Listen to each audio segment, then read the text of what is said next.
And when I put those two thingies together, you guessed it, I'll take both of you. You want me to fight the chicken?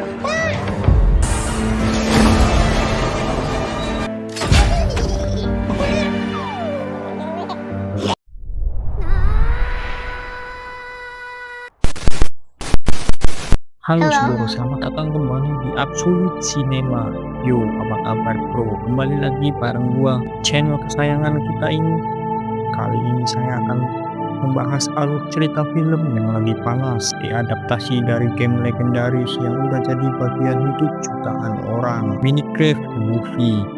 Bayangin, dunia kotak-kotak selama ini cuma kita mainan di layar, sekarang hidup jadi kenyataan. Cerita kali ini bakal mengikuti petualangan epik seorang pria yang bernama Steve Yap.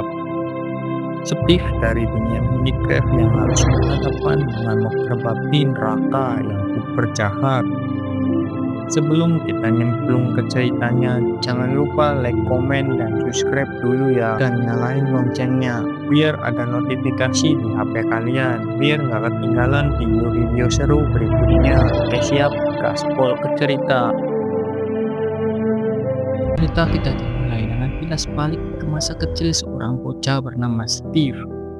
Bayangin seorang anak cowok biasa dengan rambut coklat acak-acakan, mata penuh rasa ingin tahu, dan imajinasi yang sangat liar.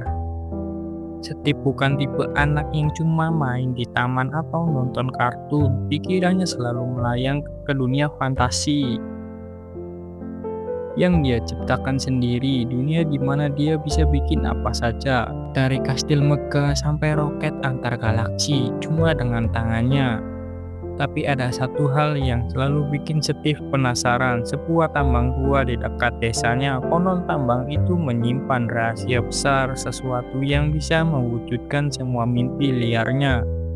Sayangnya buat Steve kecil yang cuma bawa senter butut dan nyali yang seuprit, tambang ini kelihatan kayak mulut besar monster raksasa gelap dan dingin, dan bikin bulu kuduk berdiri setiap kali dia berdiri di depan pintu masuknya. Dengan suara angin mendaru dari dalam, kakinya langsung lemes. Nanti saja deh, batinnya sambil kabur pulang.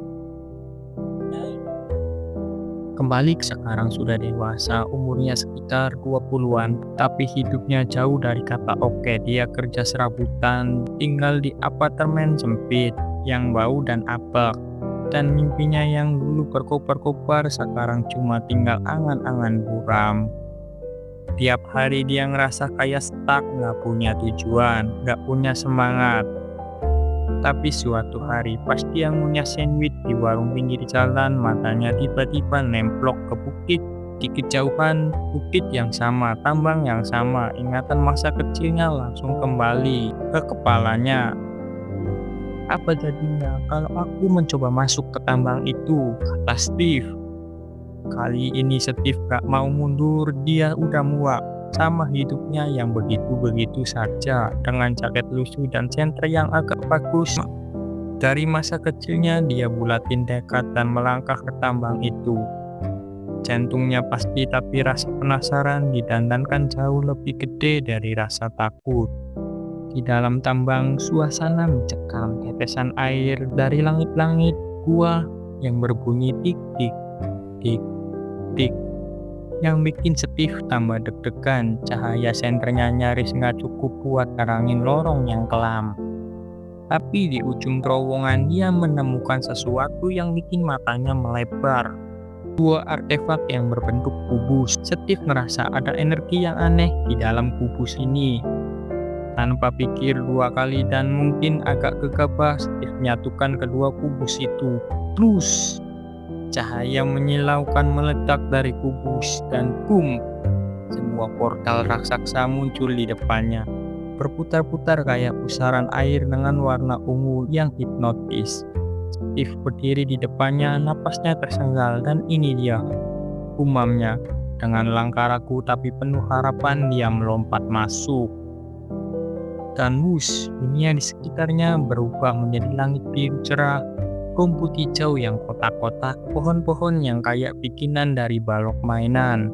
Steve berdiri di dunia Minecraft, dunia yang selama ini cuma ada di imajinasinya. Dia menyupit pipinya sendiri.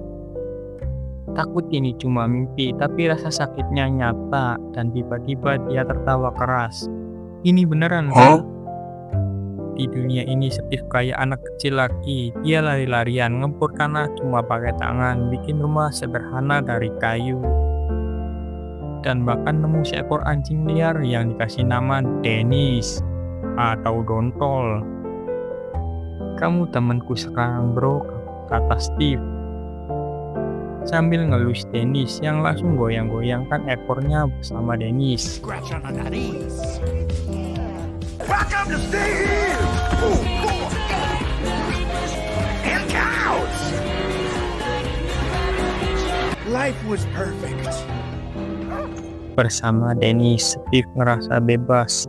Dia pun bikin kampak pedang, bahkan coba bikin roket yang meledak pas dites. Tapi ya sudahlah.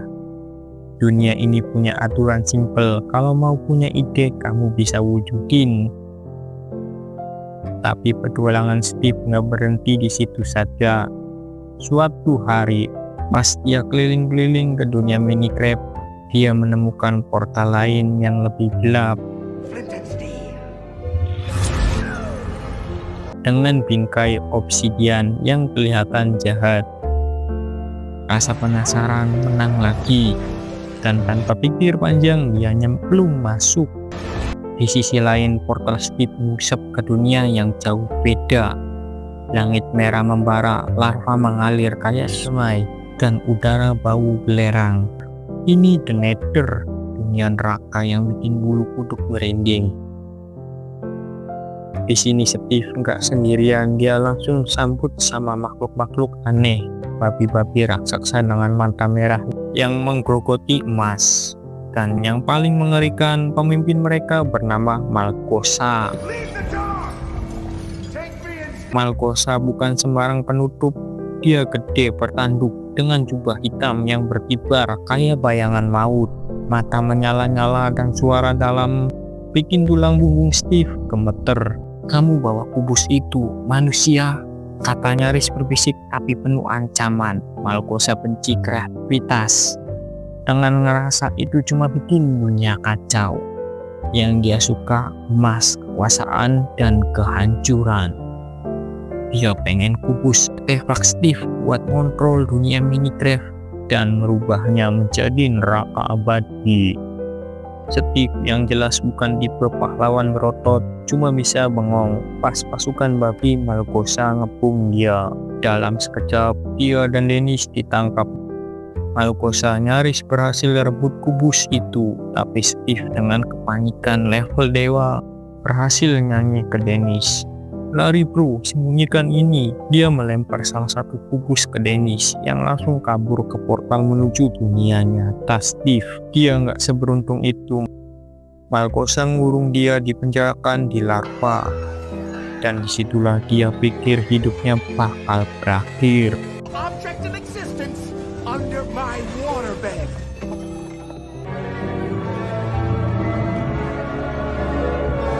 Tapi cerita kita nggak selesai di sini. Dunia nyata ternyata juga punya drama sendiri.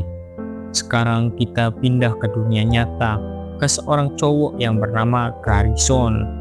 Bayangin orang ini rambut gondrong, dikuncir jaket kulit usang, dan mata yang selalu bersinar tiap ngomong game retro. Garrison adalah seorang arcade di kotanya. Dulu dia juara main game Pac-Man dan Space Invader. His effective use of the garbage toss of the gaming world after landing a lucrative six-figure deal. Tapi dia sekarang cuma pedagang konsol dan game jadul yang pokoknya nyaris bangkrut.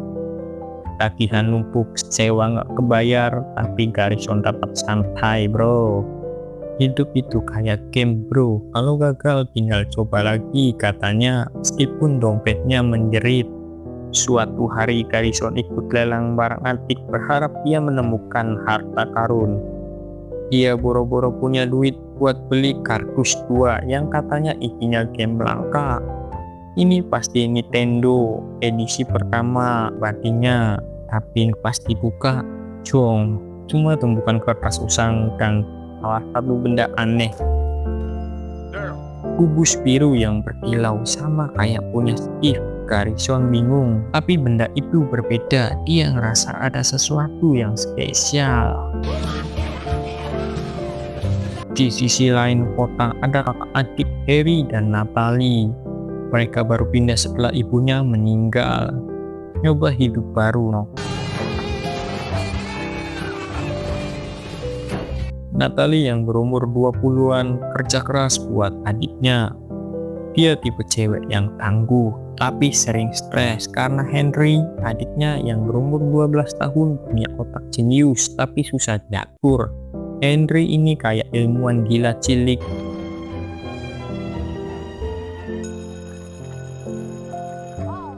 Di sekolahnya pas dia disuruh gambar buah, dia malah bikin sketsa pisang pakai jetpack. Buah biasa kan boring miss, katanya ke gurunya. Tapi teman-temannya cuma ngecek, buktiin dong cetaknya mana. Henry yang gak suka ditantang, dia bikin jetpack beneran versi ala kadarnya.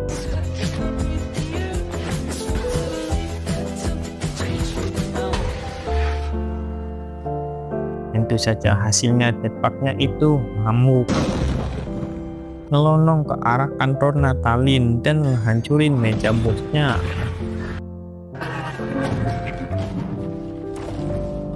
Henry terancam dikeluarin dari sekolah. Henry panik setengah mati. Dan Natalie bakal ngamuk kalau tahu batin Henry. Henry di tengah keputusasaannya dia kabur ke toko Garrison. Dan situlah dia lihat kubus aneh yang bikin matanya berbinar. Henry dengan otaknya yang selalu berimajinasi hebat, dia menemukan catatan di dekat kubus itu. Catatan dari Steve yang bilang, jangan gabungkan kubus ini. Tapi Henry mana peduli, catatan buat orang takut, katanya sambil nyengir. Dia ambil kubus merah dari tasnya, entah gimana dia punya, gabungin sama yang biru dan boom, portal ungu muncul lagi. Tanpa pikir panjang, Henry nyemplung dan Natalie yang menyusul adiknya dengan panik. Sampai di tambang tuh, Henry tunggu, teriaknya, dan dia ikut terjun masuk. Garrison yang kebetulan ada di sana cuma bisa ngelihat saja. Apa-apaan ini, gumamnya, tapi ikut nyemplung juga. Di dunia Minecraft, Natalie, Henry, dan Garrison bengong setengah mati. Ini kayak game, kata Garrison. Matanya berbinar, pohon kotak-kotak, sapi kotak-kotak, bahkan awan di langit pun tak. Henry langsung lari-larian ngebor tanah dan bikin kampak dari kayu dalam hitungan detik. Keren banget nih. Nah, kita bisa bikin apa saja, kata Henry. Tapi Natalie cuma geleng-geleng kepala. Henry, fokus, kita harus pulang. Tapi pulang gak semudah itu. Malkosa yang ternyata masih hidup dan ngerasa kubus aktif lagi, langsung kirim pasukannya ke dunia Minecraft. Malam pun tiba. Dan dunia yang tadinya damai berubah jadi neraka zombie muncul dari bayang-bayang. Laba-laba raksasa merayap di bukit dan Slapstone makin panas dari kejauhan. Lari, teriak Natalie sambil narik Henry.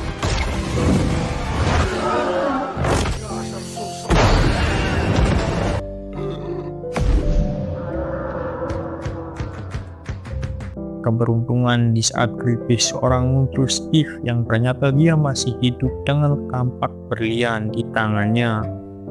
Dia ngebasmi zombie kiri kanan kayak pahlawan di film action. Ikut aku, kata Steve. Steve bawa mereka ke desa yang dia bikin sendiri, kompleks rumah kayu dengan ladang gandum, kandang ayam, dan bahkan iron golem raksasa yang jaga pintu masuk. Di desa Steve ceritanya kisah dia udah bertahun-tahun terjebak di dunia ini,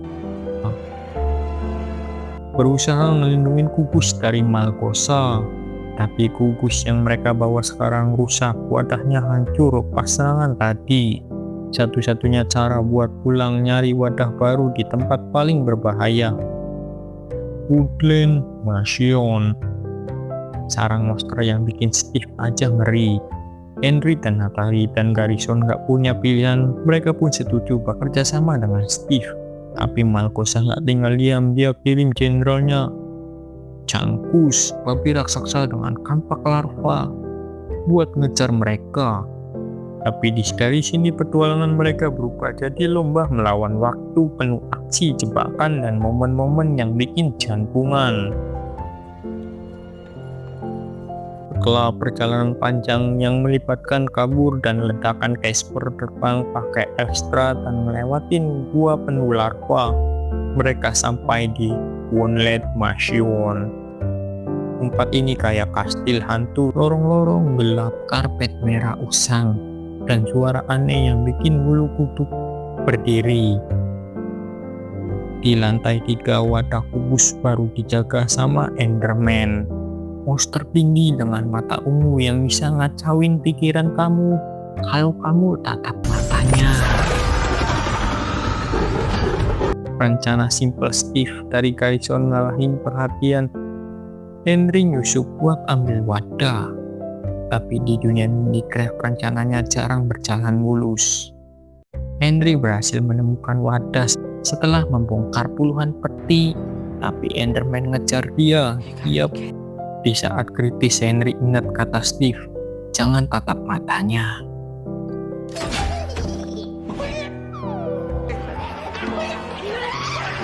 Dan dengan keberuntungan tingkat dewa berhasil ngelupain Enderman pakai Ender Pearl yang dia temui.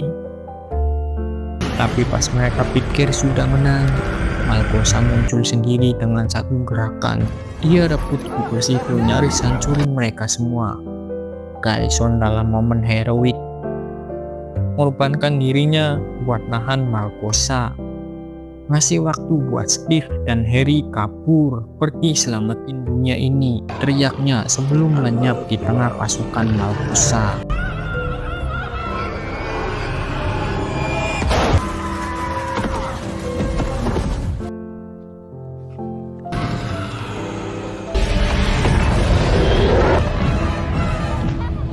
Henry dan Stephen gak nyerah bersama Dennis yang ternyata balik dengan bala bantuan, termasuk segerombolan villager bersenjata menyusun rencana balasan.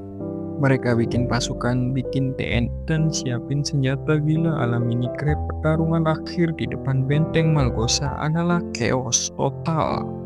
Ledakan di mana-mana, panah berhamburan, dan Stephen mengeluarkan skill bertarung yang dia asah selama bertahun-tahun. Di tengah kekacauan, Henry menyelinap pakai Ender Pearl buat nyusun kubus dari Malkosa.